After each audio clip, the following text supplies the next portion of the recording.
Tribuners sudah 3 tahun rusak ke jalan berlubang di Ohojang Wadek Malra tak kunjung diperbaiki. Kerusakan jalan di depan kantor LPP RRI Kelurahan Ohojang Wadek, Kecamatan Kei Kecil, Kabupaten Maluku Tenggara atau Malra tak kunjung diperbaiki. Padahal ruas jalan ini merupakan akses utama warga menuju ke sejumlah fasilitas publik seperti kantor DPRD Malra. Dan pantauan tribunambon.com Rabu 7 Februari 2024 pukul 11 siang, terdapat satu lubang sedalam 30 cm yang ditimbun menggunakan batu. Imbas dari jalan berlubang tersebut mengakibatkan setiap kendaraan yang melintas harus menurunkan laju kendaraan menghindari lubang yang cukup menganga tersebut.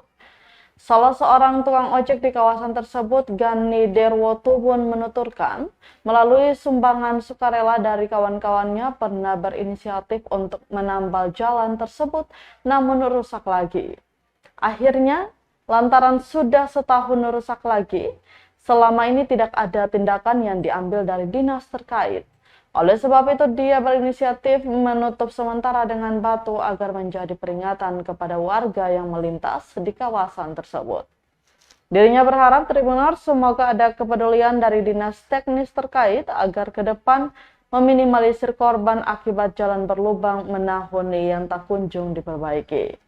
Diketahui Jalan Soekarno-Hatta merupakan salah satu akses jalan utama di mana terdapat sejumlah fasilitas publik, yakni kantor DPRD Malra, kantor pertahanan, gereja Anugerah, kantor LPP RRI Tual, juga PLN UP3 Tual.